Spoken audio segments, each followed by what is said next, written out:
Okay. Okay, so I'll start now, sir. Hello and good morning, everyone. My name Good is morning, ma'am. Pooja Sharma. I'm a PhD research scholar at the Modern Indian Languages at the Department of Modern Indian Languages and Literary Studies, University of Delhi. My area of research is Sindhi and Punjabi folk narratives, and I'm doing this under Professor Ravi Prakash Tekchandani. Now, I'll be the moderator for the session, and as the moderator, I welcome you all on behalf of the department, to this national webinar on multidisciplinary approaches to folk life, challenges and perspectives. Now, this has been a marathon seminar of sorts, one of its own kinds, perhaps, conceived and organized under the guidance of our head of the department, Professor P.C. Patnaik. The seminar was divided into 3 parts, spread out over a month, and we've seen some very interesting discussions on the subject and engagement over a month. We are now in the third and the final part. This is the 15th session, the second day.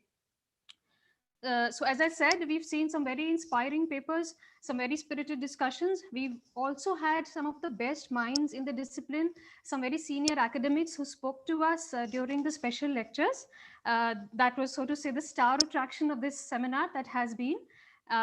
So keeping the momentum going, we have some very interesting papers lined up for this session as well.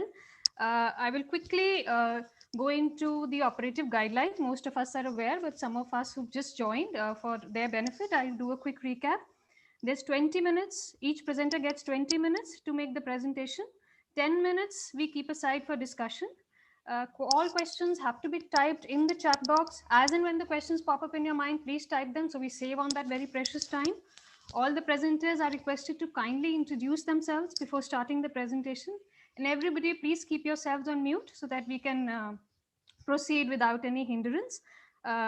Without any further delay, I will now call the first presenter.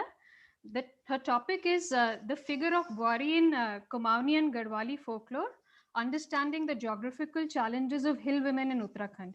I invite Babita to come and make a presentation. Kindly introduce yourselves once before starting. Good morning, everyone. I'm Babita, and I'm pursuing MPhil from the Department of English.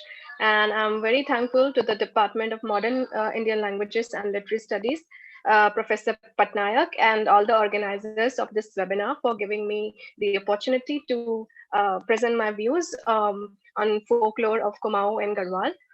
So, without wasting any time further, I would like to begin my paper. So the title of my paper is The Life of Wari in Kumaoni and Garhwali Folklore, an alternate understanding of geographic challenges in everyday life of hill women in Uttarakhand. So Wari means the daughter-in-law in Kumaoni. So I would first read the abstract so as to give you an overview of what my paper is about. So, with the Chipko movement of 1973 and Gaura Devi's coming in limelight, women of Himalayan region of Uttarakhand are seen as flag bearers of ecofeminism in India. While this cannot be denied that nature is an integral part of their lives, the mainstream literature and mainstream activism has never paid enough attention to the geographic challenges these mountain women face in their everyday life. The endeavor to represent these women as a prototype of nature worshipper, nature conservator, etc., has led to glossing over the geographic challenges peculiar to this hilly region. The objective of this paper is to scrutinize the mainstream perspective, which establishes women in this region as nature worshipper, nature conservator, etc., but ignores the challenges that this very nature throws at them. This study would be an endeavor to underline the limited perspective in works of certain scholars who have embraced nature worshipping and environmental conservation but have hardly paid any attention to the everyday struggle of these women against nature. This study also proposes to bring in an alternative perspective on nature and geography and their relationship with women folk through the folklore of this region. The folk tales and folk songs I would be analyzing in this paper clearly reflect the challenging life that mountain bound Bwari or daughter in law actually lives. Instead of establishing these women as essentially brave and nature worshipping, or juxtaposing them with the greed driven capitalists, folklore lets the Bwari speak for herself and gives us more authentic and reliable narratives about her life. So, I would like to Now I'll begin my paper. So yeah, in order to make the presentation a bit interesting, I have some slides here. Yeah, kindly.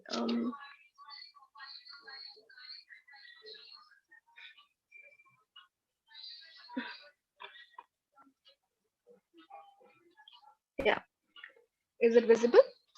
Yeah. Okay. So the Chipko movement. So the Chipko movement in 1973 was that one movement which brought the women of Kumaon and Garhwal in limelight throughout the world. With the increasing pressure of infrastructural development post the Indo-China War of 1963, more and more forest area was being cleared. The Himalayan forest of western Uttar Pradesh, which is now the state of Uttarakhand, is immensely rich in resources like wood and other nature produce. The union of Garhwal and Kumaon provinces with the Indian nation gave the Indian government the authority to control the resources which were traditionally owned and utilized by the local population of this region for their survival amidst the mountains. While clearing the forest had been generating huge revenue for the government, Uttarakhand had been witnessing the consequences of deforestation, such as the floods of 1917. The people had become more sensitive by this time about the disturbance and the sustainability of this ecology due to excessive cutting of trees and exhaustive use of other resources from their local environment. The Chipko movement was initiated and promoted by men like Chandi Prasad Bhatt and a social activist, and Sundarlal Bahuguna, an environmentalist.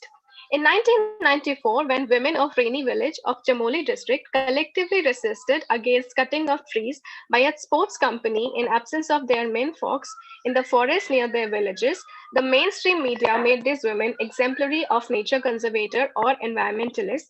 Such a propagation of these hill women as environmentalists significantly strengthened the newly formulated concept of ecofeminism. Women resisting against the felling of trees in the Gandhian non-violent manner were being juxtaposed to the greed-driven capitalists. So as you can see in this, this is the Google Doodle on its 45th anniversary of the Chipko movement.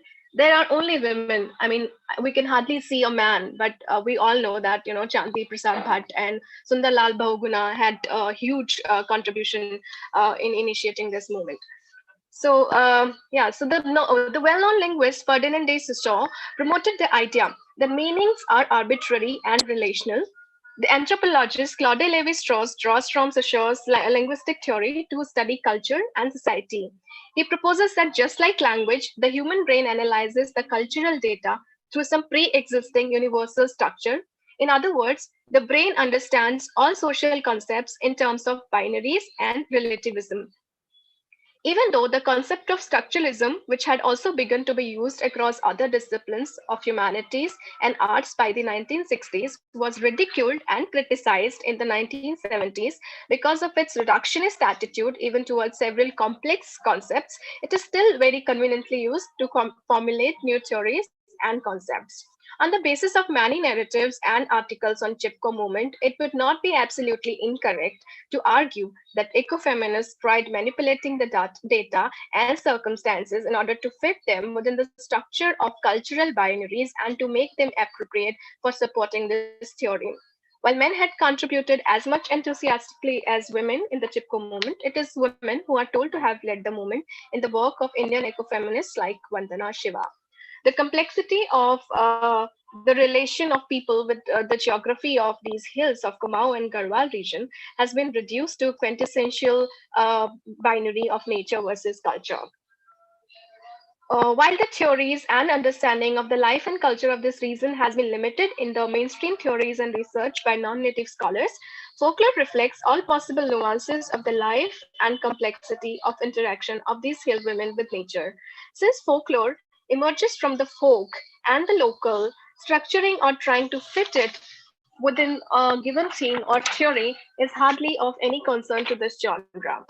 While it is true that the forests and trees are one of the most crucial resources for women to sustain themselves in such a geography, the claim of the ecofeminists that women essentially want to save nature because they identify themselves with it and share the similar role of nurturing it is problematic. Folklore works as a mirror to reflect the complex picture of the relationship that women of this region share with this geography. So I would now analyze some folk tales and folk songs so as to make my analysis even clearer. So consider this song, for example, where a forest patroller, the officer who is given the duty to look after the forest and its well-being, he is interacting with a local woman, and the song is like this.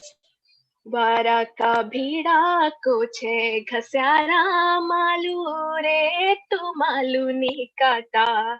So the forest patroller is saying to the woman, "Oh woman, on the peak of the other side, don't you chop the malu grass?" So the woman replies, "भैंस बिया रे थोड़ी है रे चा मालू रे तो Malu cotton रे." Meaning, my buffalo has recently given birth to a calf. Let me chop the malu grass. And he says, "ये भैंसे के तो भ्यो घुरा दे या थोड़ी कानी गाड़ भागा दे." Throw off your buffalo from the top of the peak and let your calf drown in the river. The forest patrolling officer prohibits the local mountain woman from cutting the grass from the forest as directed by the government forest department, but the woman requests him to let her chop grass from the forest as she shares uh, as she shares the woman tries to persuade him by telling him that he is her brother-in-law, but forest patrolling officer doesn't seem to feel convinced enough to let her do this.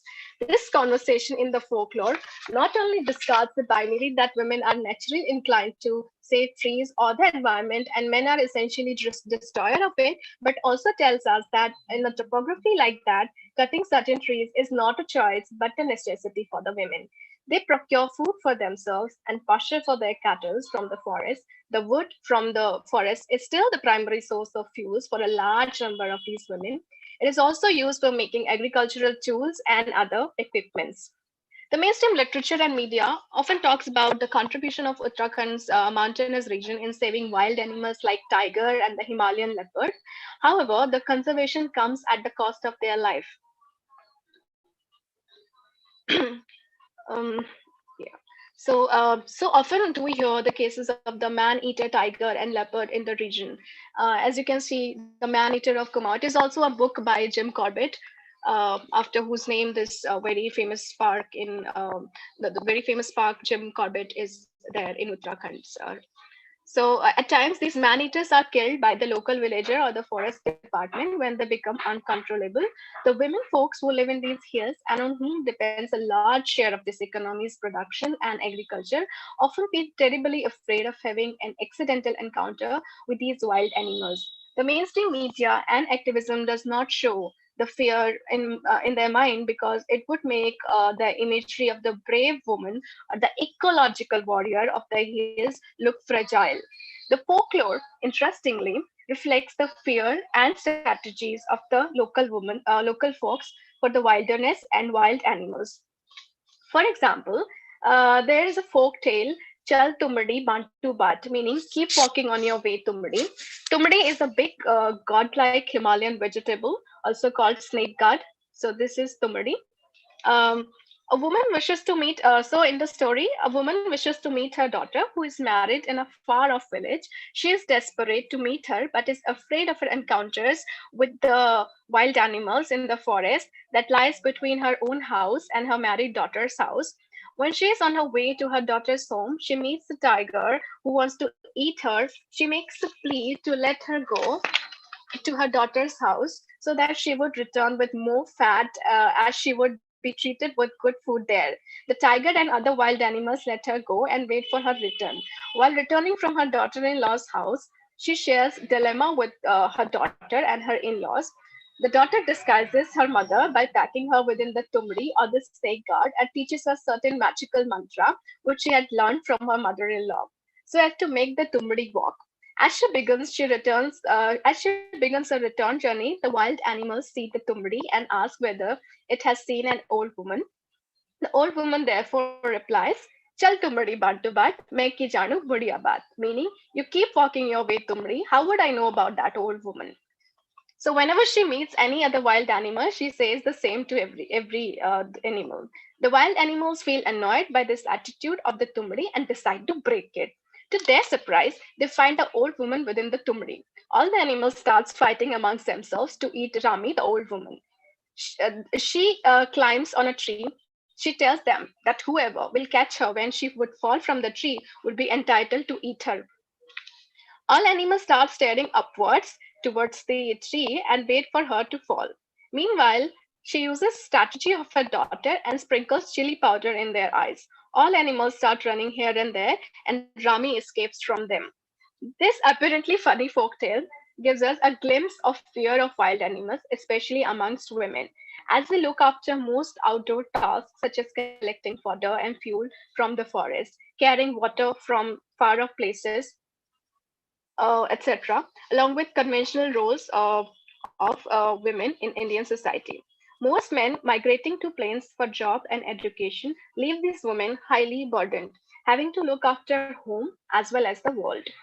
The mainstream popular narratives would never show the fear and the problem that arises due to the encounters with the wilderness of this geography, because that disturbs the popular narratives of living in harmony with the nature. But folklore lets these women speak without filtration or without considering the mainstream version of their harmony with nature. We all have seen the picturesque mountains covered with snow, pine trees, and blooming flowers. However, only an insider would tell us that the topography of mountains of Garhwal and Kumaon Himalaya does not remain same everywhere. While some mountainous regions are covered with snow, some receive immense heat and sunlight. Some have green pasture throughout the year, while some look naked due to mountain fires. Women who work on these mountains often look way more aged than they actually are because of their exposure to the sun for long hours. Here's a common Kumaoni folk song, for instance. जन दिया बजू छाना बेलारी लगला बेलारी का घामा हाथे दातुली हाथे रे जाली लगला बेलारी का घामा चूल्हे की रोटी चूल्हा मारोली लगला बिलारी का घामा चेली तुम्हारी मैं भाली भाली फूले जैसी मेरी मुखड़ी लगला बिलारी का घामा. So this song can be translated as, dear father, don't marry me off to Chana Bilori. Chana Bilori is the place where the woman is supposed to be married. Heat of the sun is too intense there. Hoe of my hand will remain as it is. The breath out of the heart will remain as it is. Heat of the sun is too intense on Chana Bilori. I'm your good daughter. Don't marry me off to Chana Bilori. So yeah, so this shows that the woman is afraid of her skin being burned on while working on such high peaks where she will be exposed to the sun throughout the day. She says, my face is a delicate flower, don't marry me off to Chana Bilari. So yeah, so there's another folk song which reflects how the woman's life on these hills is typically spent. In lieu of the arduous lifestyle, all that the Bwari or the daughter-in-law gets is perhaps scolding from her in-laws. I would not sing that song because I don't have much time, but that song can be translated as, "Oh mother, I shall be cutting grass on the tall peaks. My mother-in-law must be cursing me. My husband is in foreign land. Your daughter is lonely in this land of her in-laws." If there is any Kumaoni or Garhwali presenter or audience here, for them it is to. I would like to tell the name of this song. It is Ghas Katula Iju, and it's a very famous folk song amongst Kumaoni and Garhwali region people. So finally, I would like to conclude this paper. Uh, by saying that folklore is not merely an aesthetic space. In the process of making of the aesthetic, it also weaves a lot of authentic stories from the people's lives for the audience and receivers, which cannot be framed within a particular theory. or genre of literature. In the Kumaoni and Garhwali Hills, where the oral tradition is way more popular than the traditions of later letters, especially among women who bear all the worldly burdens in absence of their men counterpart and hardly get the time to write and read, who largely tend to and whose men counterpart largely tend to migrate to plains for various reasons. These folklore aesthetically represent the complex relationship that these women share with this geography. Folklore let the women complain, register the moments of fear and misery, rather than just emphasizing on moments of their courage and determination and glorifying them. Thank you so much. Thank you, Babita, for that very wonderful presentation. You really brought the feel of Kumaon to our laptop screen. So thank you for that. And also thank you for finishing so well in time. You would dot on time. So thanks for that. We have one question for you here today by Mahesh Kumar Dey.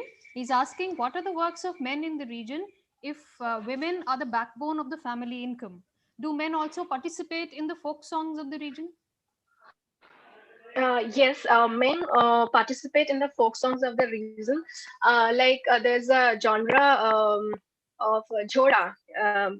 In Jhoda, men and women together sing and dance, holding hands and moving in a circular sort of motion. And yes, they do participate. But since most there's already a lot of migration happening in Kumaon and Garhwal region, and recently it has increased even more. The aim of this paper was to uh, to give you an idea of how folklore aesthetically registers the real life of these women, instead of allowing outsiders or non-native scholars to make to represent them. Thank you. There are no more questions, but I do have one question. So Yes, you please. had you talked about the imposition of this binary of making the women an ecological warrior. Would you like to weigh Yeah. on why this sort of an imposition is there? I have already explained that in my paper.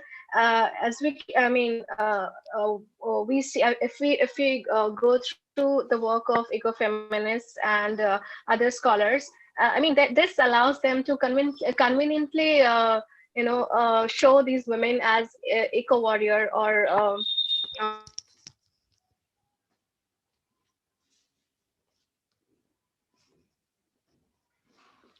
Have we lost her? Can we hear her now? Babita, we can't hear you. I think we've lost the connection. Am I audible? Yes, yes, you're audible now. I think we lost you for a minute there. Okay, so it allows it makes very convenient to juxtapose these women against the capitalist, the greed-driven capitalist. So as I explained how Saussure's theory of binaries, how it conveniently that theory was used by ecofeminists and other scholars so as to juxtapose these women against the greed-driven capitalists. That makes it easy for them to establish a binary. And yeah. So thank you, Babita. Thank you for bringing in the voice of the daughter-in-law in such Thank a you. fascinating format. Thank you for bringing in your voice, such a beautiful voice you have.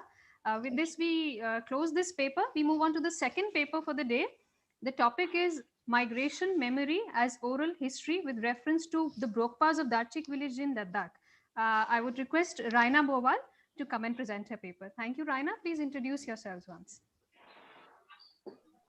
Before I do that, if Babita could stop sharing her screen, then I'll be able to share you. mine. Yeah, keep it. Yeah, okay. Just give me a second. I'll just share my screen and then introduce myself.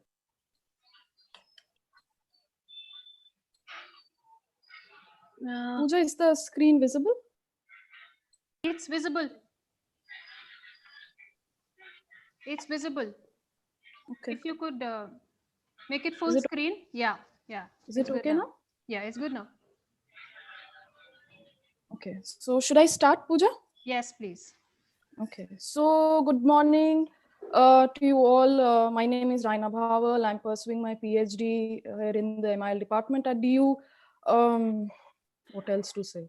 I mean, yeah, without wasting any time, I wanted to thank the platform that has been given to me. I want to thank the organizing team of the MIL department to give me a platform to present some of my thoughts. Without much delay, I have more than 20 slides to go, so I'll jump right in and start off with my presentation. So, my presentation is divided into three parts, where I will first begin by describing broadly what migration memories generally mean.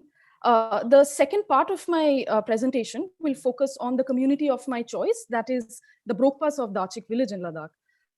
Here I will be describing the Dachik.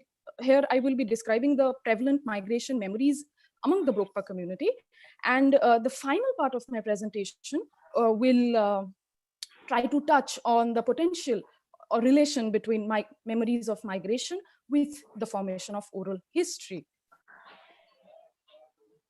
All right. Now, one of the broad objectives of this presentation will be to understand that if migration memories can serve to be the source of oral history of the concerned community, of the concerned tribal community, and to see why the community accepts what it remembers through the migration memories. Now, as we know that the Indian history is a testimony to migration of people from one region to another, as well as from one country to another country. So needless to mention that there have been several studies on migration memories and history, not migration memories per se, but separately, let's say that through on separate studies on migration, on memory, and on history that continue to narrate about the movement of collective memories, stories, beliefs, customs, as well as trauma. So memory in itself is a very vast area of study, and it is more like this umbrella term that touches on several aspects of human life in terms of philosophy, medicine, literature, and so on. So as an umbrella term, I feel that one of its branches of study can also be or is the migration memories. And in the context of the community that I'll shortly be introducing to you all, which will be the Brokpas from Ladakh, I feel that the definition of migration memories in this case can broadly be understood as travelogue accounts of ancestors of a particular tribe before a tribe chooses to permanently settle itself in a particular place of its choice. Such memories usually contain many stories of their place of origin, and generally it is that one unifying link which runs through every individual's life within the tribal community. The formulation of the migration memory is a process by which the concerned tribal community retains and recalls its past experiences and develops a sense of familiarity in its new habitat. Here it should be noticed that the prevalence of migration memories is an active phenomena among those tribes, especially among those tribes who have been nomadic in nature and have roamed for many years before finally finding a permanent settlement for themselves. And such memories become acutely important for those tribes whose origin remain uncertain. One of the vital characteristic features of migration memory is that the indicated place of origin can be that which can be remembered in the recent past, and it does not always concern with the ultimate origin. So we can say that this sort of uncertainty provides ample provision for new memories and experiences to be incorporated, and in this way, it remains a fluid and an ongoing process. The need for considering the importance of migration memory in a tribal community arises due to manifold reasons. One of the main reasons is that if by any chance the community or the individual life seems to be in a state of flux, then migration memories of the community, I mean, that are prevalent in the community, can provide a sense of stability to its members, can remind them of their roots, mostly because the core material of such narratives largely remains constant throughout ages. Even though such memories belong uniquely to the present community, yet it continues to remain relevant for the communities that were there in the past, for those who were existing in the present, and for those as well who will come to inhabit in the future. Moreover, an individual who is more acquainted with his or her own migration memories prevalent in her tribal community tends to function better as a secure, responsible, and as a self-directed individual of the community to which he or she belongs, promoting thus even a greater sense of belonging among the community members. In that case, then the performative, the participatory rituals, songs, dances often engage the community members to recount the long forgotten and hidden heritages of their community. It should also be noticed that migration memories can solely be experienced, by which it is meant that it is impossible to destroy migration memories. So an individual or the community, for instance, may choose to renounce or disregard these memories, but no one can erase these memories. They exist and will continue to exist and be transmitted through through oral tradition and by material culture, as Stuart Blackburn says in one of his essays on memories of migration. In the absence of, I feel that in the absence of written history, the community tends to rely heavily on their migration memories and draw primary cultural references from them. These memories contain unwritten messages that are handed over to the successive generations for preservation and continuation. Just like various oral documents like legends, myths, folk tales, migration memories also include messages of the past and instructions for the present, for the community members. Most importantly, migration memories become a huge common platform for all the members of the tribal communities, irrespective of them being men, women, married, unmarried, elderly, younger ones.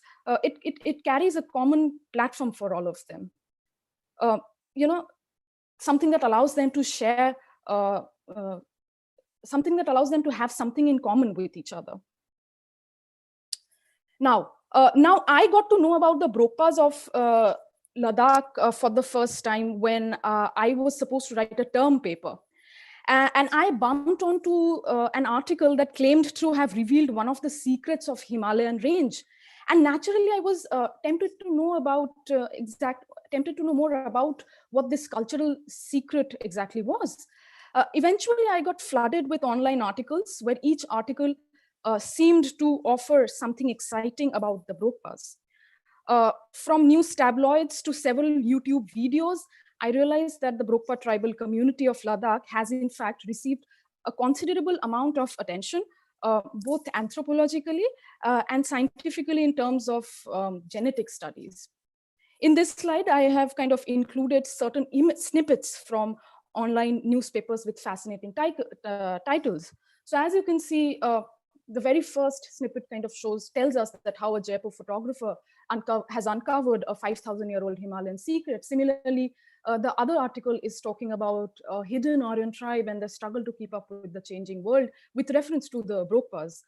Finally, we come to the Atlas of Humanity. The Atlas of Humanity is provides with a fantastic picture profile of the Brokpas, of the Brokpa community members. Similarly, moving on to another slide and some more snippets. So after reading these articles, one thing that became clear to me is that the main reason for this attention is primarily because this tribe, the Brokpa tribe, claims itself to be the pure Aryan race. Apparently one of the few Aryan tribes, as per the community's claim, that are still surviving in the northernmost region of India. Now, my PhD thesis is on a completely different part of India, which is on the Sundarbans of West Bengal. So when I read about these articles, I was absolutely fascinated. Anyways, so what I would like to add is that while I got to know about the Brokpas through the internet, but a more sophisticated acquaintance with the Brokpas on a formal level happened for me when I came across a paper presentation of Dr. Rukmani Venkadatri, who I had met at a national seminar that was organized at Banasthali University in the year 2017.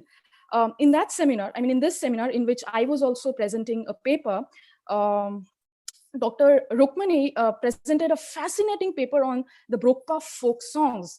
Since this was a part of her doctoral thesis, so she informed us that how she had spent a considerable amount of time with the Brokpas and thus was able to collect first-hand data from the field. And it was a huge repository of folk items that she was able to procure and organize.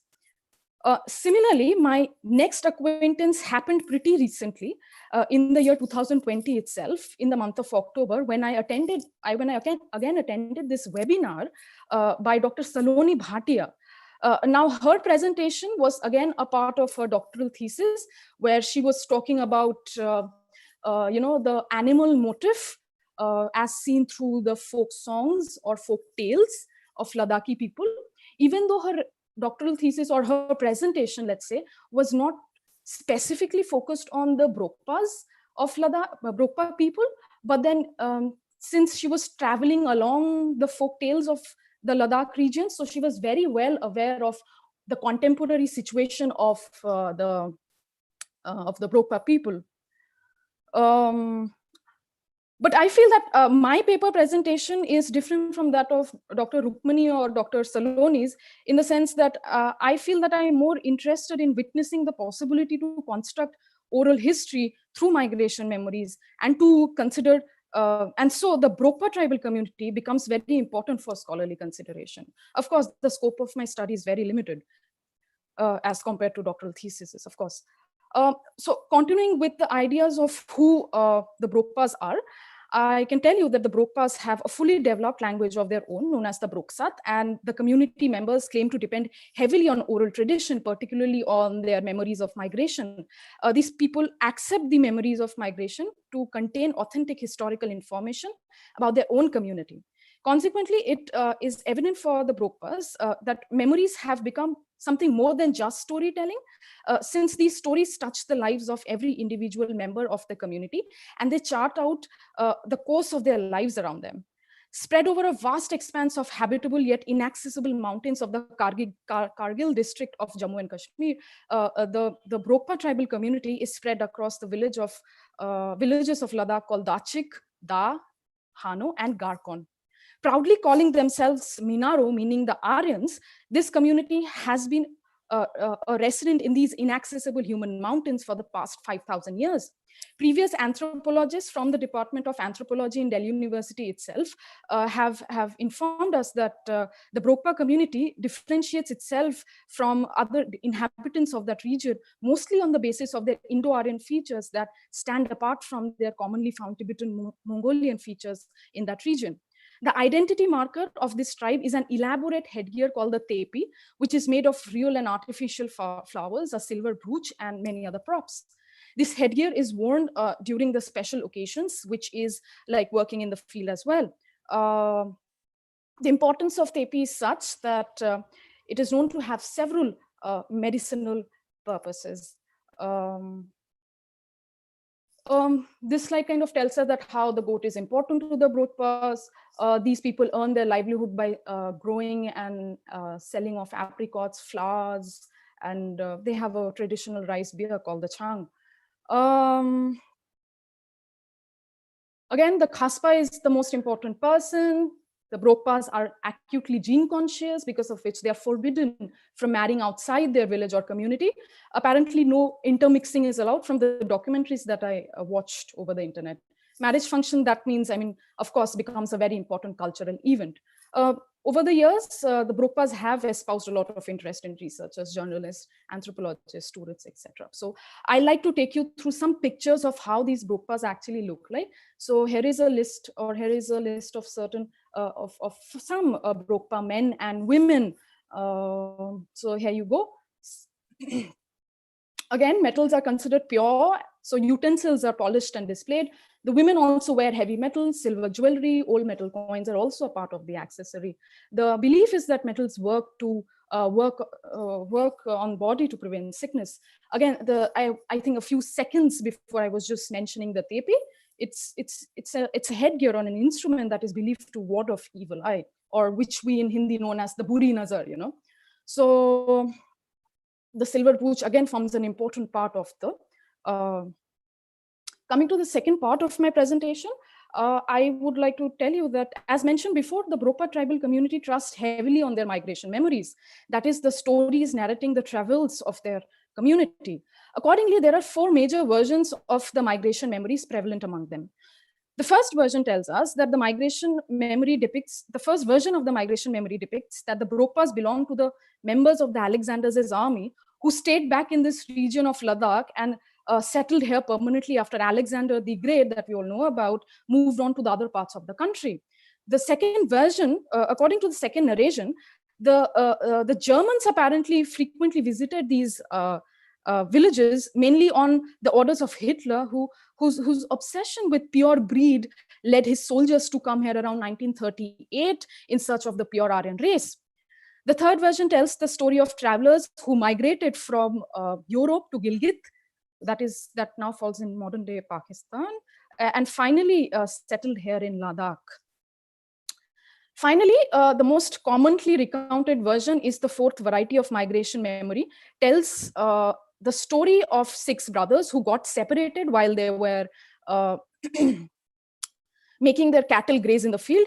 Out of them, 3 brothers named Galo, Melo, Dulo came to Ladakh and decided to make Ladakh their home while wandering in search of a new pasture land. It is said that while walking, a piece of grain got stuck in one of the brothers' shoes, and this grain got eventually planted. The yield, however, from this single grain was about 100 to 200 quintals, and this prompted the brothers to settle in this part of Ladakh forever.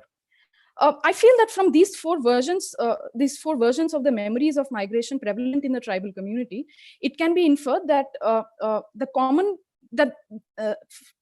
it can be inferred that as far as the common patterns or variations in the story of origin is concerned, for the Bropas, their ethnicity is their status. There is this so this racial consciousness of them being the pure Aryans is recounted again and again through different versions of the stories and myths, even in their observed cultural events and functions. The importance of such stories determines the strict attitudes of the Brokpa community for not intermixing with the members of outside communities. Moreover, stressing on an European link to ancestors, they identify themselves to be distant travelers from faraway continents who settled here by chance and not by any sort of compulsion.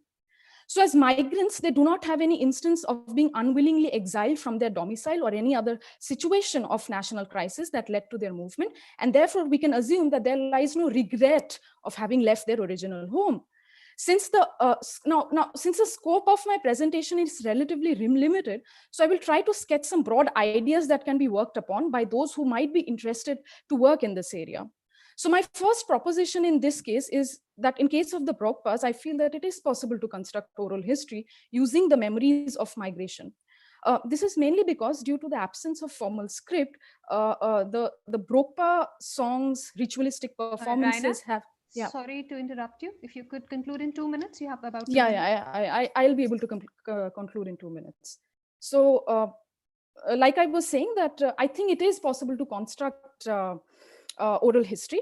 The Brokpa songs and ritualistic performance has come down through generations and via oral tradition. They also have a written log called the Dijum Shuzum. Secondly, I feel that owing to the earlier nomadic lifestyle of the Brokpa ancestors, the history of the memories of this tribal community are intimately entangled to one another. So their migration memories seem to be at the heart of oral tradition, which connects the narratives of their oral tradition, which connects their narratives to their daily lifestyle customs, preferences, practices, and actions. In other words, the oral history of this community that is emerging out of the migration memory, that seems to be emerging out of the migration memory, shapes and reflects the collective memory of the entire community. I feel that it gives us a scope to assess that why this concerned community remembers what they remember and the subsequent meaning and significance of their recollection and remembrance. It is in this way, it is also possible to conduct in-depth analysis on the basis of the first-hand data collected from the field to determine the hypothesis that migration memory be also a substantial part of oral history. I think I still have got 1.5 minutes to go, and I'll just end. So this brings me almost to the end slide of my presentation, where before I end, there's a word of caution. And the word of caution is such that please understand that I'm not an insider to the Brokpa community. And the data collected for this presentation comes only from secondary sources, like through online articles, traveling blogs, videos, documentaries, and so on. So why I'm informing this is because there is a very high probability that the Brokpa community through the years must have undergone changes in terms of their social, cultural identity, as well as their political understanding of the world around them. So there is a probability that there might be many changes that might have got incorporated into their memories of migration that I've mentioned here. But now that Ladakh has been declared as a separate union territory, so I think there is no harm in shedding light on exploring this region from every possible perspective. And my presentation in that case is a humble attempt in that. On that note, I feel that the Brokpa community has a tremendous potential of making significant contributions in folklife studies and gives ample scope to explore new areas of investigation that might stretch the definition of folk life as well as folklore studies. These are some of the important things that since I'm running out of time, so maybe we can just think about. I have some certain suggested hypotheses as well. Conclusion, I like to end the conclusion with two proposals, with two certain propositions. So the first proposition can be that to think more about that by using the example of Brokpa tribal community of Ladakh, I've tried to see the implications of migration memory in a community. So keeping this in mind, can we consider migration memory as a substantial aspect of oral history? Similarly, the second proposal or the second proposition that can be to see if research models of migration memories can be applied to other indigenous tribal groups in India who have no written histories. This is certain bibliography that I've included. Those who might be interested, I'll be more than happy to provide you with a full bibliography list. Thank you. Thank you, Raina, for that really eclectic presentation and for mooring the idea of migration in memories. We'll quickly move on to the questions. We have a lot of questions for you.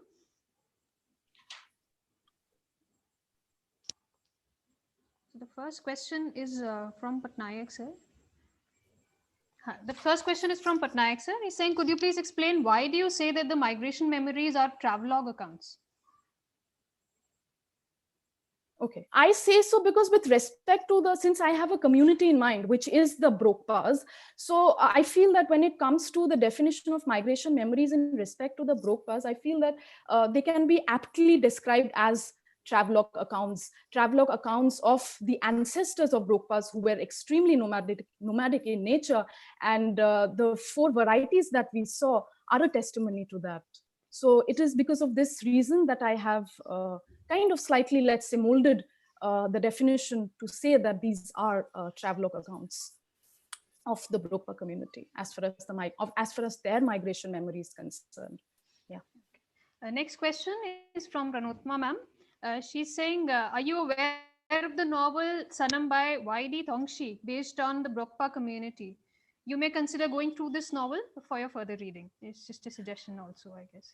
Yes, if in case I have the time and the scope to work further on the Brokpas, I'll definitely go through that. But while I was relying on my secondary sources, I did not come across the instance of this novel. So yeah, thank you. I mean, I think this would also be an important piece of information for those who might be really interested in looking into this aspect of the Brokpas. I mean, my idea has been to just open up a new conversation.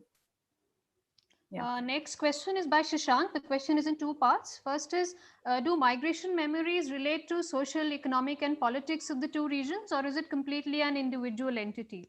The second part is also, is migration memories intrinsic or extrinsic to other memories within an individual? Can I answer these questions? Okay, first I'll answer the second question because that will obviously have a smaller answer. Extrinsic, can you come again? What was the second part of the question? Is migration memories extrinsic or intrinsic to other memories within an individual? I think, of course, it's intrinsic. It's intrinsic not only to an individual, but to an entire community.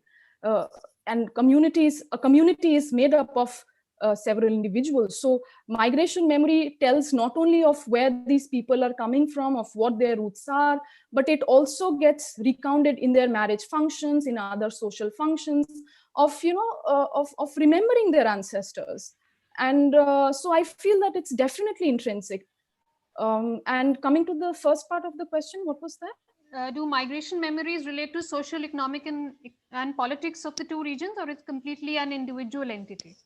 No. I think it's very much, like I said, it's very much a part of uh, everything that is important to the Brokpas, which includes their social, their political, and their socio-cultural aspect. And as we know that these, like I said, this is these migration memories, from what I could infer, is it's fluid, it's incorporative, and it's observant. I mean, so memory in that sense is a funny thing, not because there's anything comical about it, but because memory in itself is this ever observing, ever engulfing, has this ever observing, ever engulfing aspect to it, which makes it a point to incorporate what is important to the community. So yes, I think it I mean relying I mean if one were to go to the field and talk to the community members, I think we'll get to see that how migration memory not only tells of the story of their ancestors, but also kind of takes note of the changes that have happened in the past, that is happening now, and that might happen in the future. I'll take one That is the last beauty of question it. from Yeah. Professor Patnaik now. There are a lot of questions, you can engage with them on the Yeah, chat yeah. box. But this last question, why do you say Brokpa tribal community? Do they say they are tribal? Yes, I think I don't think I should use the word think. They do call themselves the tribal community. Also, the documentary that I was relying on, which was kind of prepared by the Department of Anthropology, very rightly described it being a tribal community. So due to the absence of first-hand data, I will go by the what the documentary told me, saying that it is a tribal community. So yes, and also there are certain parameters by which we can know what is a tribal, what makes a community tribal or not. So also, if one were to go through those parameters, that will also tell us that if the Brokpa community is tribal or not. Thank you, Raina, for taking on all those questions. You can engage more. Our viewers have a lot to say to you, so you can engage with them in the chat box. We move now to the third paper for this session. It's by Dr. Venkat Ramaya. The topic is various movements in Telugu region and the role of folk arts in literature. Venkat sir. Namaste to one and all. Is it my video is PPT is visible, Poojaji? It's visible, sir. If you go to full screen, it will be, the visibility will be better. Yeah. First, respected moderator, Miss Poojaji, respected head of the department, Professor Patnaik sir, all my other faculty members, my students, friends, and everyone, namaste to one and all. My paper is, the title of my paper is The Various Movements in Telugu Region and the Role of Folk Arts and Literature. First, before beginning of my paper, I want to just tell one small story which is related to my presentation. There was one rat, and it is very ambitious. And when it was mingling with all other rats, it understood that I think it needs some special attention, and that rat has done some tapasya. Finally, she went and asked boon to Lord Brahmaji. Her request is that she needs full knowledge. But Brahma is very, we know that I think he is very Bhagavan and he knows everything. Even future also he knows. He mentioned that I think if I will give you full knowledge, then it is a problem. Since you are not a non-human being, then I will give you half knowledge only. Finally, since it is a rat and accepted, okay, something is better than nothing. So that same rat After getting half knowledge, it started avoiding all other rats. It understood that I'm something special. I don't want to even mingle with this normal rat because I have some knowledge. It never say that half knowledge. I have knowledge. Finally, what happened? It never go with even other rats, and finally, it didn't have any kind of thing. It started even avoiding. One day, what happened? Finally, it doesn't have any friend. It doesn't have anything. Finally, it died without even food also. The same case is applicable to Telugu poets from ancient period to up to almost all 19th century or 20th century beginning. Many of the poets, they never think about the common literature, even other people. At it thought that they thought that I think they are great scholars and grandchildren of Sanskrit poets. There is no need to think about the common man. So due to that, there was a lot of problem, lot of issues, and they never even think about any common man, art or literature. So till 19th century, it was transcreations of Sanskrit works only. Very rarely there are some references. Of course, I have only already completed 2 minutes. I have to complete everything in maximum 7 to 18 minutes. I will skip some information also. The aim of the paper is to introduce the select Telugu folk arts and to non-Telugu readers. My humble request is that whatever the presentation I am doing now, this is only for non-Telugu readers, because many Telugu people, they are aware of this information. All information is already available in Telugu because several works already provided by so many Telugu great scholars.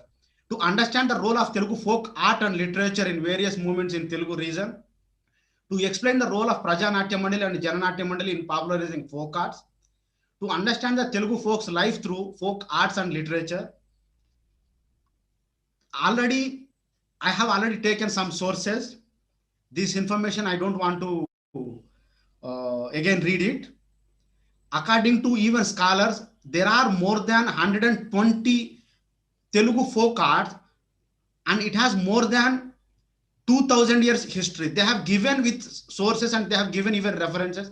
They have given even evidences also, wherever it is available, in how it was there in Prakrit literature, how it was there even in Sanskrit literature, how it was quoted even in Dravidian literature, in Telugu literature. They have already given this information. And since it is the role of folk art and literature in especially the two things are involved. One is literary movements, another one is the folk art and literature. There are so many movements in Telugu land. Of course, I have mentioned very few movements only. I can skip this information. This limitation of the paper also, it is freedom movement and Telugu folk art and literature, the social movements and folk art and literature, Telangana movement and Telugu folk art and literature. I limited only to these three movements only because initially I was thinking that this is my first paper on folk literature. Because of that, entire credit goes to Patnaik sir only. Sir only asked me, he only encouraged me to write a paper. So after looking at almost all 2 parts, in third part I thought that I want to write something, and finally I requested sir, I'm ready to present a paper on this topic. Sir also accepted, and I think whatever primary, secondary sources which are available in ebook form and Google and YouTube, I have taken this one. The first part, I think the 3 subdivisions are there. As I told in the beginning, till 19th century or 20th century beginning, most of the writings, it never reached to common man. Many people, they have written even figurative poetry also. Figurative poetry means where several scholars can even look at only the panditya, the scholarship. They never even think about the common man, how it will go. But in 20th century, the freedom movement only, after looking at the freedom movement, poets realize that there is a change and they want to even write a poetry or literature for common man. So common reader. So there they have written the Chilakamarti Lakshmi Narasimham Garu, Tirupati Venkateswarlu Garu, and other people. They have written so many natakas, of course, which are similar to even Sanskrit natakas, but there was a change in the later. After that, some people, they have taken folk forms like fairy tales, street plays, even other folk arts like a Burrakatha. Burrakatha played a very important role. Street play played very important role. And they have written songs based on the folk tunes. They have copied that Bani, the tune. They simply only change the vocabulary or sentences according to that tune and even the circumstances and movement. In that movement, the major role played by Prajanatya Mandali, which was established in 1943 by Mr. Garikapati Rajarao. This was completely work only for the common man. Their main agenda is to look at the issues of common man, especially the poor and downtrodden community. He was the one who played a very important role. These people, they have taken the folk forms, especially Burrakatha, and some of the other forms are Jamukala Katha, Golla Suddulu, other Chenchu Veshalu. This Chenchu is actually tribe, because I thought that I want to show more information, but since it is only limited time, I want to just only show only limited portion only. Another person, Mr. Koganti Gopalakrishnaya, he was the first person who played several roles in Prajanatya Mandali. He was the initial stage when he participated even in other Prajanatya Mandali or maybe other meetings. He used to come in folk dress, especially like a Chenchu. Chenchus are the tribes from Godavari and Khammam. It means the tribe area. These are the people who are very well-known people. They have played very important role even in the freedom movement also, especially there is a one person, of course, I'm going to even show the information, Allur Sita Ramaraju. So after that, very important person is Padmasri Sheikh Nazar. He was the person who popularized Burrakatha. He was acted in movies also. He was a great singer and writer. Of course, later, because of his popularity, because of his talent, some other people, especially poets, some of the film actors and even poets also, they have given special respect. His portion also included even in some movies also. Just only for a few seconds, I will play this video. Telugu దేశమున జననమొందినాడా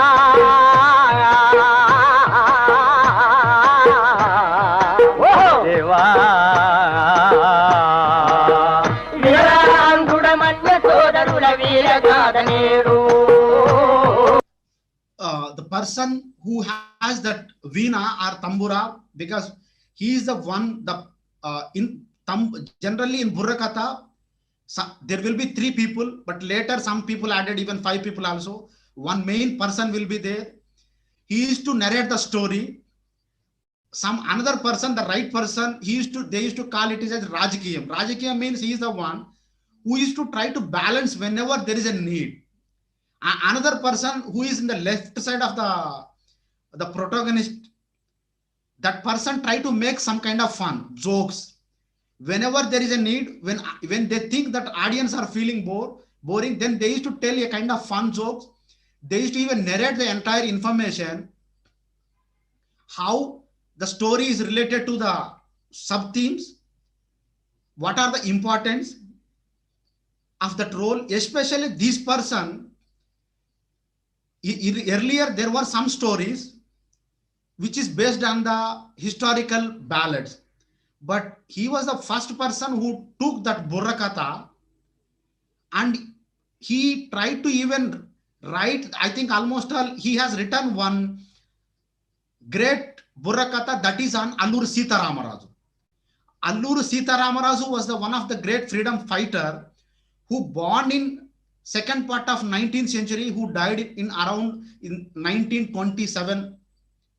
He just only lived 27 to 28 years, and he was a tribal man with very few people, with tribal army. He fought against the British people and he sacrificed his life. Later, he was narrating the same story of even Allur Sita Ramaraju only. Several great film actors like N.T. Ramarao, Nageshwar Rao, other people also, they have given chance to Sheikh Nazar Garu. He performed same Burrakatha in their films also.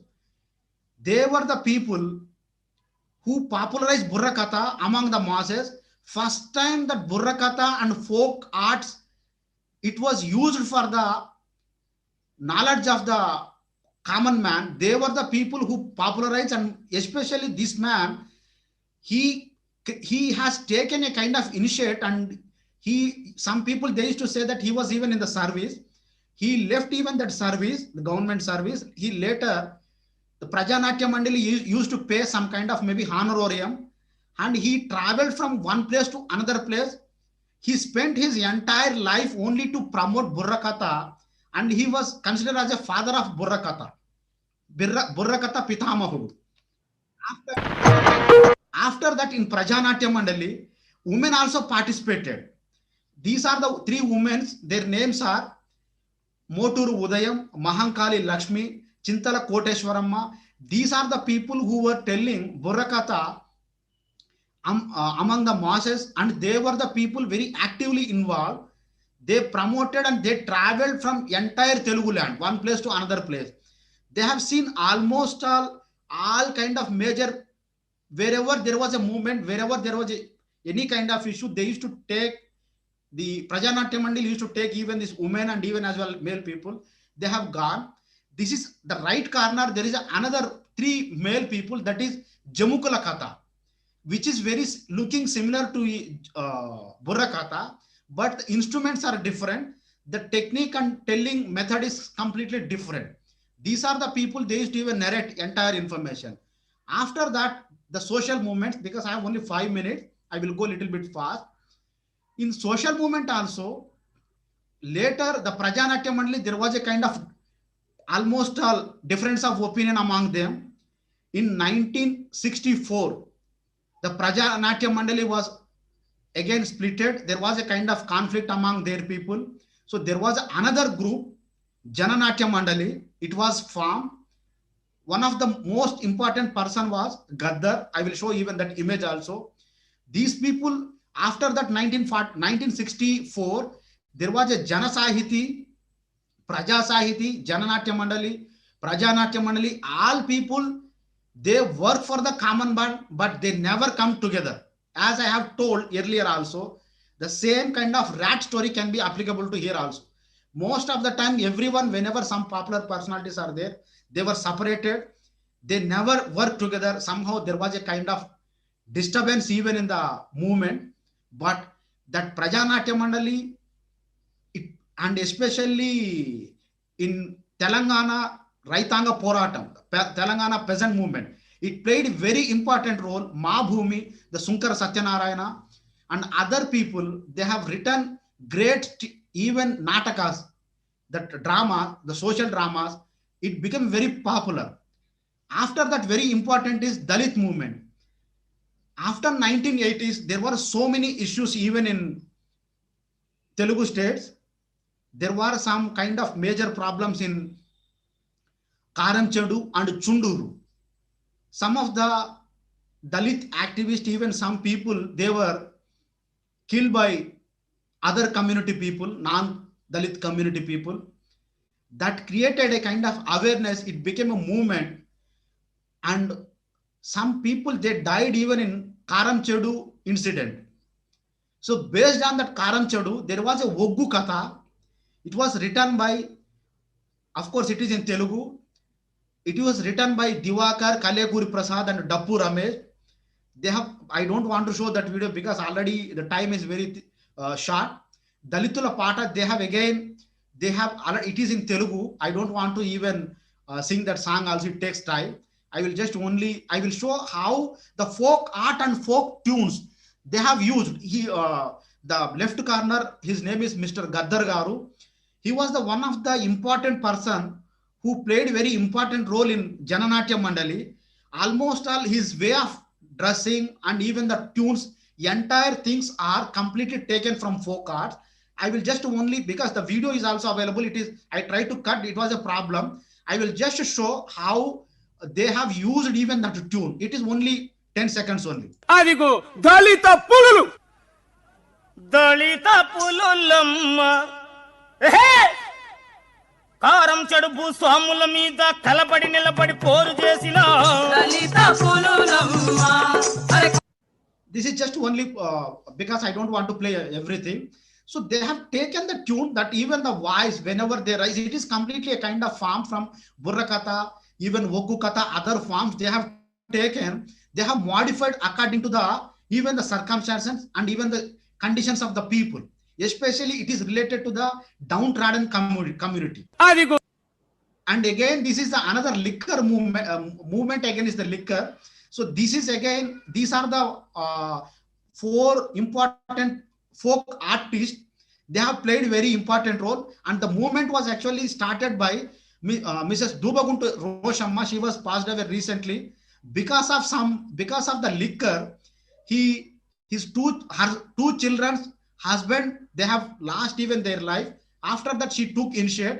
It became a movement. Somehow they have banned the liquor, but of course now it is available in another form.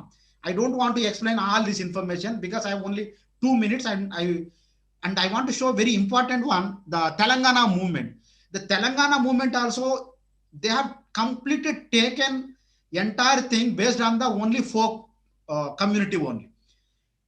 These women also played very important role. Everyone played very important role, and especially in Telangana movement, Pata, the song played very important role. Dappu is a kind of drum, played a very important role. That music also it is only 20 seconds video only. I think Poojaji, the video is audio video is audible, visible now, Poojaji. Yes, sir. Yes, sir. It is visible, sir. ఆడుదాం డప్పుల్లా దరువైరా పల్లె తెలంగాణ పాట పాడరా ఆడుదాం డప్పుల్లా దరువైరా పల్లె తెలంగాణ పాట పాడరా కోలాట మూజడ కొప్పైరా దూలంటూ అల్వాపై తుంగాడరా ఆడుదాం. Even the common man also can get a kind of maybe inspiration. Even people can join after looking at this. Because if you look at even these people are from non-Telangana, but they supported, especially if you look at this video.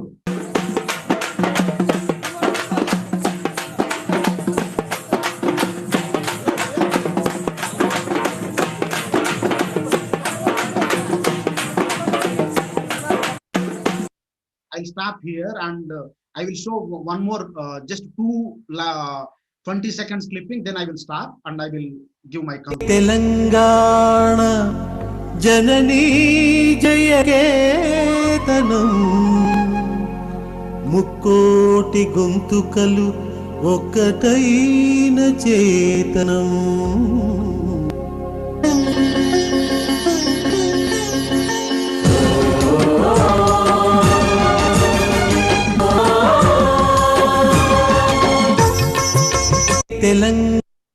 Yeah, I'll give my concluding thing. When of course that is over, I don't want to show every entire video. So there, if we look at even literary movements or maybe social movement or political movement, almost all there are minimum 20 movements even in Telugu land. Every up to even 19th century or 20th century beginning, the literary movement, it was completely it was actually dominated by only few poets.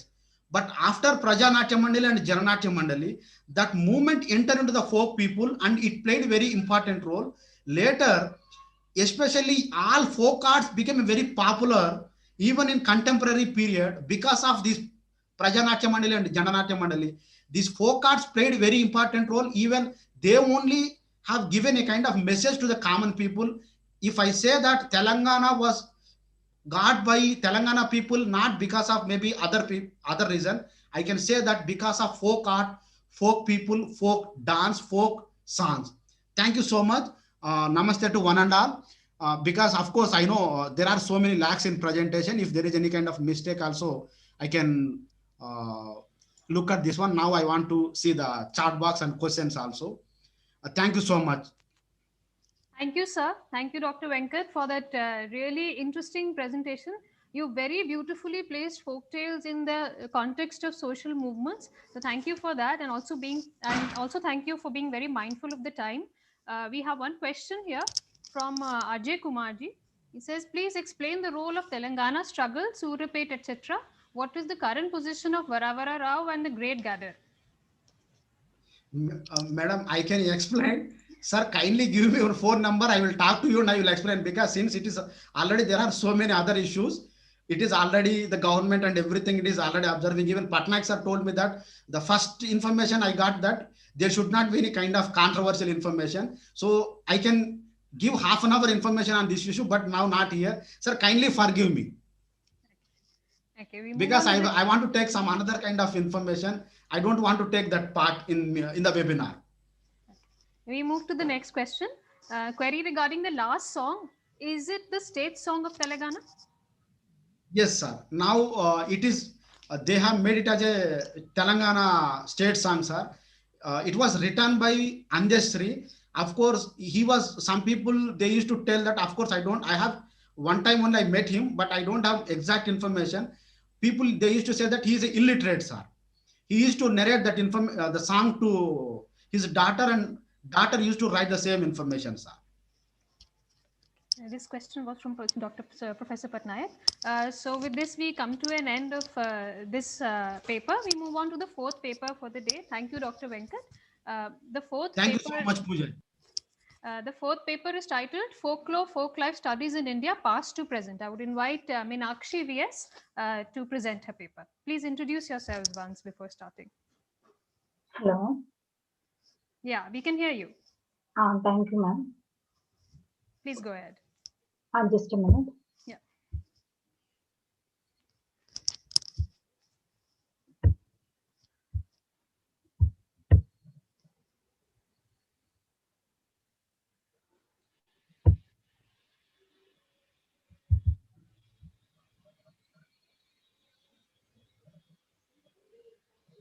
Hello. Yes, we can hear you. Okay, ma'am. Thank you. Good morning to all. Hello.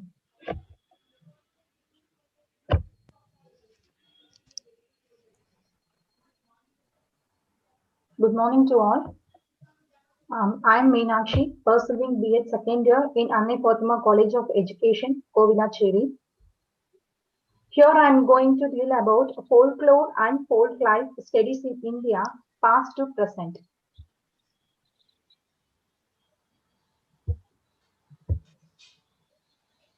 Is my screen is visible, ma'am? It's visible. It will be better if you go to full screen version. It will be even Just nicer. a minute. Just a minute.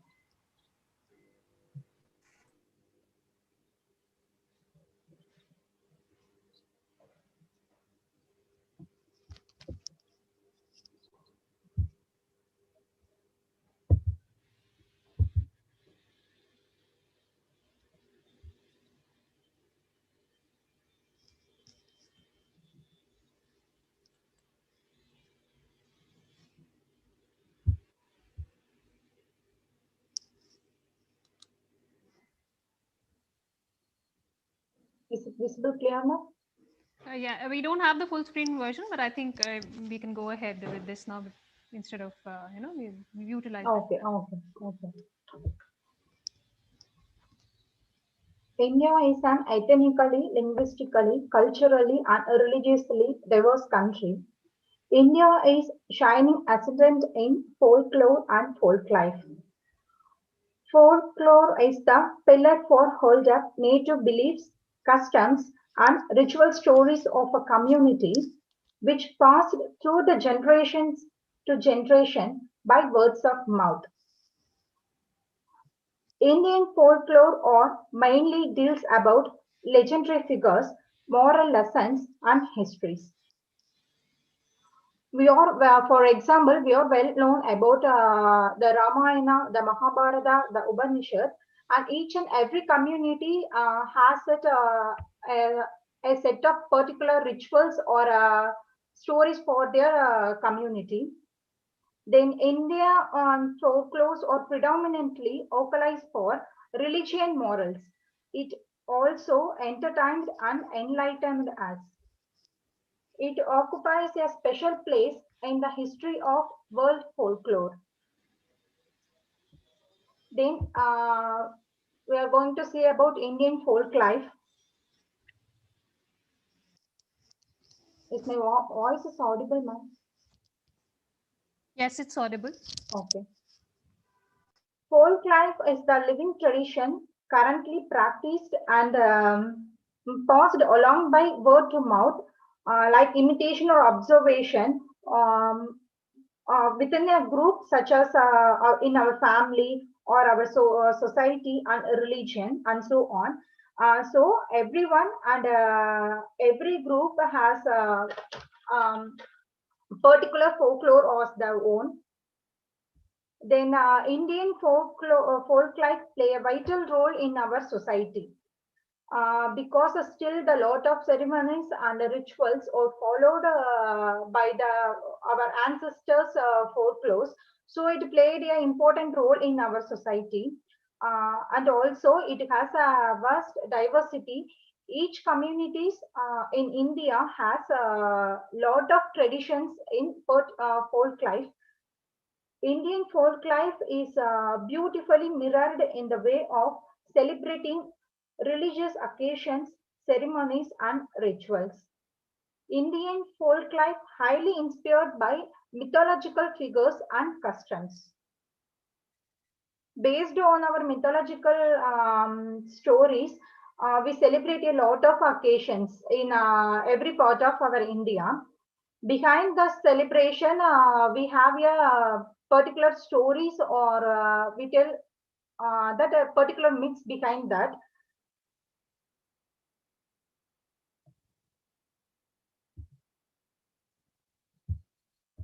Folklore and folk life studies in India.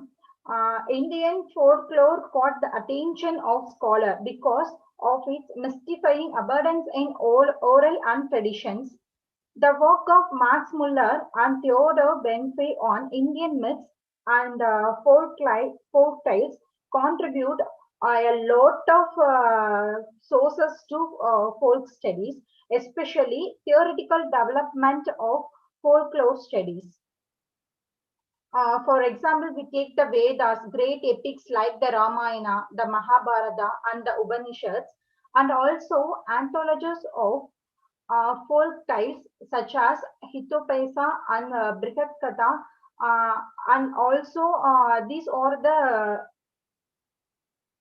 great treasures of ancient folklores on the time.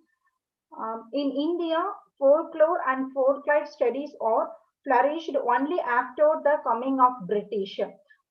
Before that, before coming of the British, we have only the oral myth and the oral tradition. But after coming of the British,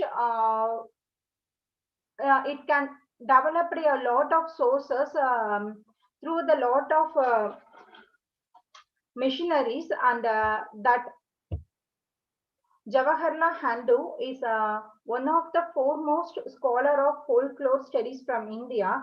Here, the growth of folklore studies in India is divided into three parts or three periods. The first one is the missionary period. In this period, it was started in the early 19th century. The Christian missionaries started to preach the Christianity throughout our country. Their Anglo-Saxon fathers started to record all kinds of informations regarding our regarding our cultures, beliefs, and so on. So the Anglo-Saxon fathers recorded these things and collect these things as a treasure. It also helps to our folklorist to study our folklore. In this period, the lot of books and periodical monographs are invented, and these things are very helpful to us. Still, it thinks as a great treasure to folklore studies. The second period is the academic period. The academic period is after our independence in 1947. The collection of raw data on Indian folklore and nationalist period was filled with patriotic emotions. The main objectives of this period is they started to collect a lot of information about our folklore and analysis what are the obstacles in the way of period. Then objective of truth finding about the scientific analysis and prevention of Indian folklore by Indians. This is the main objective of this period. Then I move to the nationalistic period. This is the second one. It begins the late 19th century under the leadership of newly emerging Indian intellectual groups. Then the folklorist, for the first time in India, an Indian perceptive began to work on the study of Indian folklore. Then folkloric researchers began to be associated with national unity and identity. Indian folklore play a crucial role of the medium of spreading Indian national unity. In this period, Khadi, the spinning wheel of Mahatma Gandhiji, is the symbol of this particular period. Then numerous changes and challenges. There are numerous changes and challenges in folklore because the way of thinking is changing generation to generation. Folklorist struggles to examine folklore and folk life. The main reason for this struggle is lack of continuity and similarity. For example, the folklore, which the oral tradition, which I heard by my grandmother and my mother, is also have a lot of differences. So I think the main struggle is lack of continuity and similarity. People began to explore folklore and folk life. So this paved the way for arising a lot of questions regarding our rituals, religion, and so on. Because India is an ethnically and religiously diverse country.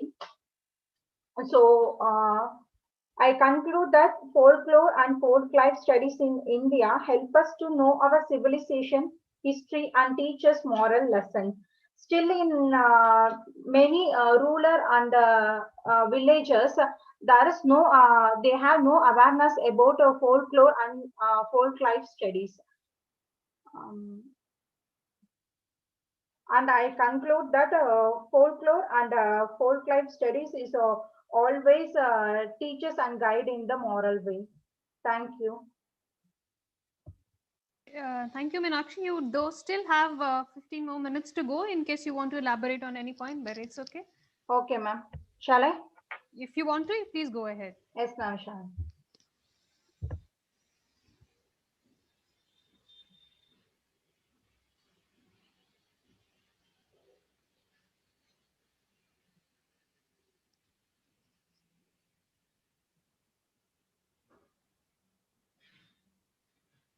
Ma'am, shall I explain these three periods? It's completely up to you. You know, we have 20 minutes have been allocated to each presenter. If you want to explain, you can please go ahead. Otherwise, we can. Okay, ma'am. The first period, the missionary period, the Christian missionaries who started their mission for spreading Christianity in India in that period.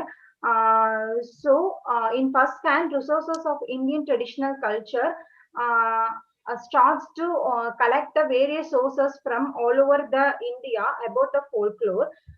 This missionary who visited the remotest place in our country and start to preaching their religion in rural places, but also they collect a lot of information regarding the oral culture and their habits and customs, rituals, and so on. Later, they used some of this information in spreading the Christianity, were successful in delivering these main messages through the native writing, and most of these writings were published. The great treasure of folklore possesses about our own past. In this viewpoint, these works of missionaries are of great historical values to our folklorist. In this period, the lot of publications are there. Some of the publications were Mary Fary's Old Deccan Tales, or Hindu fairy legends current in southern India. A.J. Deccan, just a minute, A.J. Dubois Hindu's Manners. Like there are lot of publications is there. Then parallel to the drives of the missionaries, few Western philologists and Orientalists took significant steps of establishing academic societies and starting important periodicals that contributed immensely in the intellectual attention of the Indian culture in this period. Then Hand noted that the Asian Society was founded by William Jones in 1784, and the journals like the Indian Antiquary and the Journal of Anthropological Society of Bombay gave spaces for brief article on oral narratives and other genres of folklore. Beside the missionaries, the civil servants of British administration in India were also engaged in this particular time into collection and study of Indian folklore materials. Through this motivation behind these works, colonial administrators was primarily to gather helpful local information for our effective administration. Some of the worth mentioning works or this kind are Flora Annie's Tales, wide awake stories. This about tales from Punjab told by the people. Then William C. Crook, Introduction to the Popular Religion and Folklore of Northern India and Natives of Northern India. Then E.M. Gordon, Indian Folk Tales, beside side light on the village life of leisure. These textual production of the missionaries and civil servants brought the living Indian folklore of those times to be print.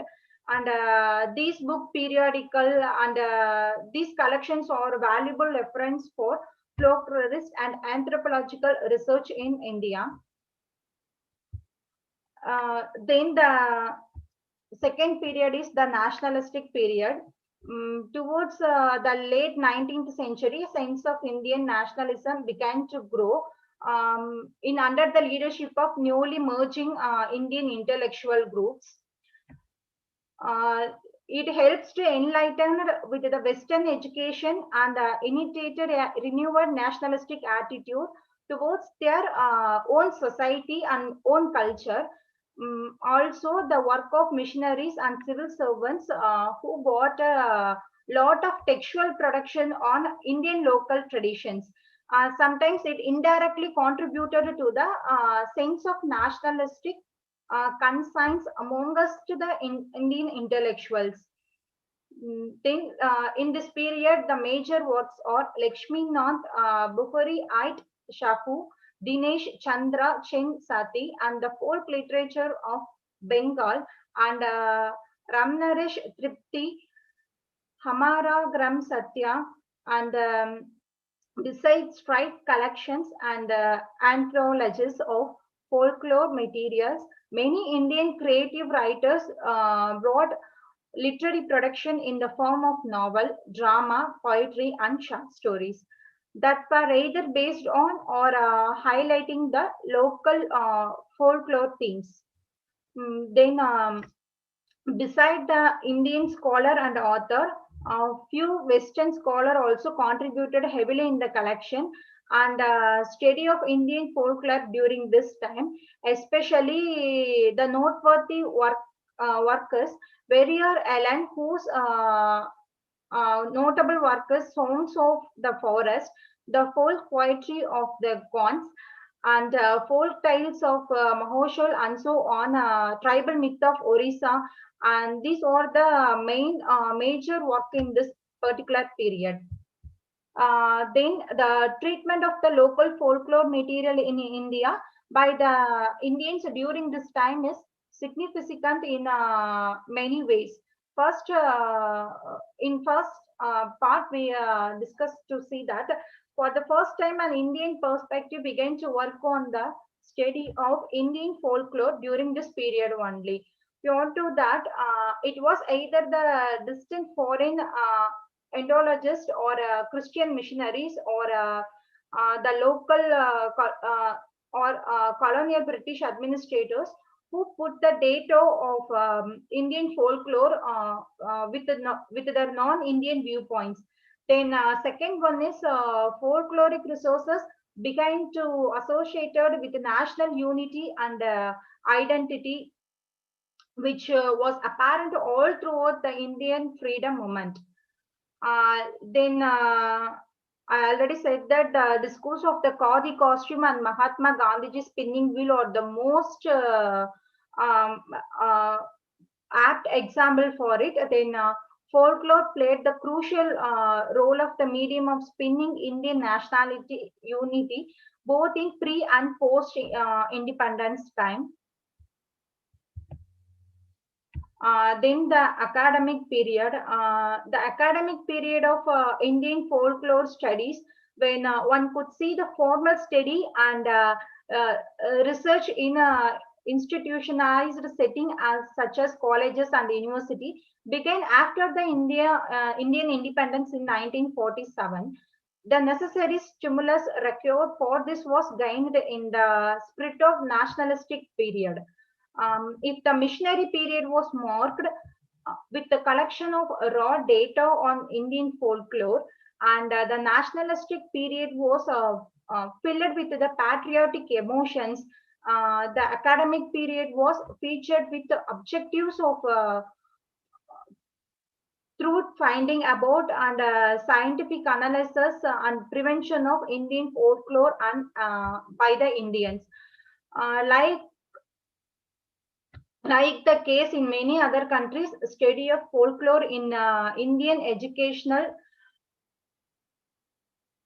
institution remained answers with the Department of Anthropology, History and Literary Studies.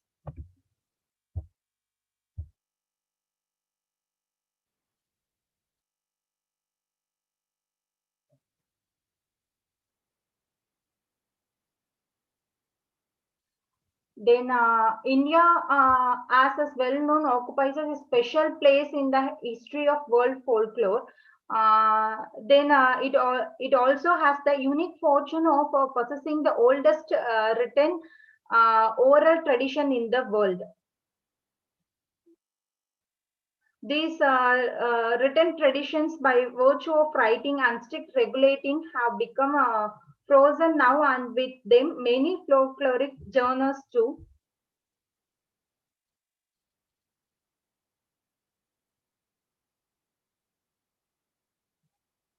Ma'am, can I conclude? Yeah, please conclude. Yeah. Okay. I conclude that one finds without surprise a folk tale or a song in any of Indian many modern languages, and its old and frozen form in the Vedic scriptures or similar Asian literature. This dual tradition sometimes we thought for great tradition and little tradition. Thank you. Okay. Have a great day. Thank you, Meenakshi, for that Ma'am, presentation. can you hear me? Yeah, I can hear you. I can hear you very well. Have you? I think you've concluded the presentation, right? Yes, ma'am. Okay. Thank you for the presentation. Thank you for tracing the three phases, and thank you for trying to locate folklife studies in the Indian context. We do not have any questions for your presentation. So we will move now towards concluding this session. I thank all the participants. You can stop sharing your screen, Meenakshi. Yes, ma'am. Yeah, so I thank all the participants and attendees for their valuable inputs and for making this a very insightful session. I also thank the head of our department, Professor P.C. Patnaik, for giving us all this incredible platform to share our to share our research, to share our ideas. And of course, like every time, a special thanks to Dr. Venkat, without whose technical chops, all this would not have been possible. So thank you, everyone. We'll meet again for the 16th session at 2 o'clock.